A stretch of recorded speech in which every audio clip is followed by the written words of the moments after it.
Salut à toi, je suis content de te retrouver aujourd'hui pour une nouvelle vidéo où on va voir ensemble comment faire une offre d'achat qui est vraiment clé, tant sur comment tu vas fixer ton prix d'achat que la manière dont tu vas rédiger ton offre. Je suis Xavier, je suis investisseur immobilier en marge de mon activité salariée traditionnelle et en quelques années, j'ai acquis pour 1,6 million d'euros de biens déjà en location. C'est parti. Alors avant de parler d'offres, le premier élément clé que je voudrais te rappeler et que je voudrais te conseiller, c'est de imaginer un projet réaliste que tu souhaites faire. Tu ne souhaites pas voir un bien, il te paraît bien et faire une offre. Ce que tu veux, c'est garantir la rapidité de la transaction. Donc du coup, tu vas faire quelque chose qui est adapté à tes finances. Pour ça, le premier élément que tu dois faire, c'est prendre contact avec ton banquier ou un courtier pour imaginer quel est le projet que tu peux mener. Est-ce que tu peux faire un projet locatif à hauteur de 100, 150 000, 200 000 euros avec l'emprunt associé? C'est à toi de voir ça au préalable. Une fois que cette étape elle est passée, c'est bon, tu sais quel projet tu peux faire, tu as identifié des biens, tu as sélectionné des biens, tu es allé les voir, tu es presque prêt à faire ton offre. Avant de faire une offre, si le bien t'intéresse, ce que tu dois voir, et c'est d'être assez précis là-dessus, c'est de voir si le bien que tu vas vouloir acheter nécessite des travaux. Et si oui, quel sera le montant de ces travaux. Plus tu vas acheter un bien conséquent en termes de taille, de mètres carrés, que ce soit un appartement, un immeuble, plus la complexité sur le chiffrage des travaux sera importante. Donc n'hésite pas à solliciter un entrepreneur qui va t'aider à chiffrer le montant de ces travaux parce que ça va être clé dans la rentabilité globale de ton investissement. Donc première étape, les travaux. Deuxième étape, pareil, tu te rapproches du fait d'acquérir ce bien. Tu dois vérifier si ce bien il est sain. Imaginons que tu fasses une visite, tu sens de l'humidité, tu vois des fissures, tu n'es pas très rassuré. Donc premier élément que je te conseille de faire, c'est de regarder les PV d'Assemblée Générale. Tu verras dans les années précédentes si y a des éléments structurels de l'immeuble ou de l'appartement qui sont en jeu. Donc ça, c'est le premier élément. Et si tu vois rien dans les PV d'Assemblée Générale, je t'invite à solliciter un expert pour te rassurer ou pas sur le bien que tu souhaites acheter. Imaginons que ce point-là, il est également sécurisé. Du coup, tu peux engranger la troisième étape qui est de déterminer du coup la rentabilité de cette opération. Toi, ce que tu veux en tant qu'investisseur immobilier, c'est faire une opération rentable, c'est-à-dire une opération que tu vas pouvoir dupliquer, qui va potentiellement également te ramener du cash flow. Donc, tu dois te prendre ton cahier, ta calculette et voir quel est le montant maximum auquel tu peux acheter ce bien, travaux compris, frais de notaire compris, pour te positionner. Et donc là, moi, ce que je te conseille, c'est d'identifier très clairement le montant maximum auquel tu es prêt à acheter avant de faire ton offre. Du coup, une fois que tu connais ce montant maximum auquel tu es prêt à acheter le bien, tu vas pouvoir faire ton offre. Donc, ton offre, je te conseille de la faire déjà par écrit. À l'oral, ça ne vaut pas grand-chose.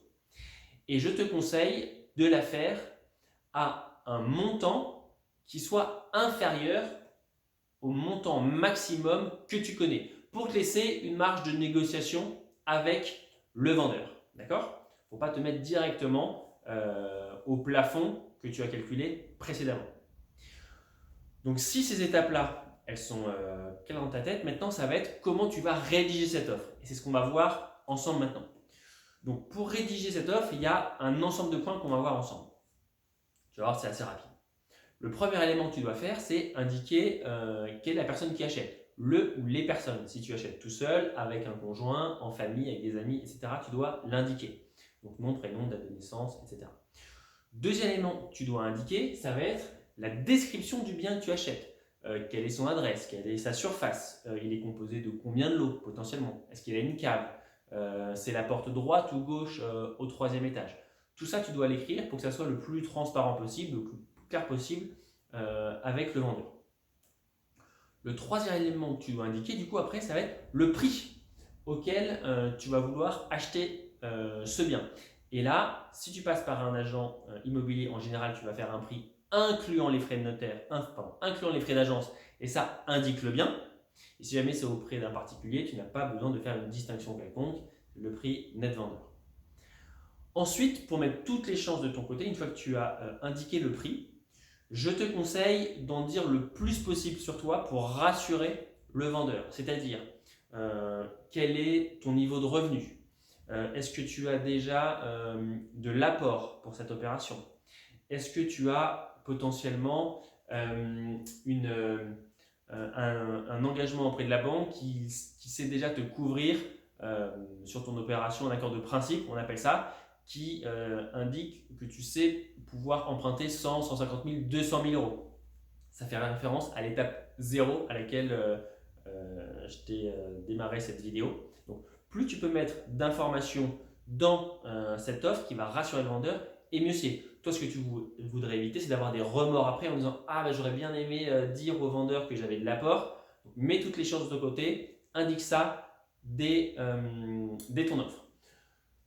5 éléments, c'est très très important, ça c'est les conditions suspensives de ton offre. Qu'est-ce que c'est que les conditions suspensives? C'est les conditions que tu veux attacher à l'achat du bien. C'est-à-dire, je vais pouvoir acheter ce bien seul si et seulement si je vais avoir un crédit. Donc, si c'est le cas, renseigne-le.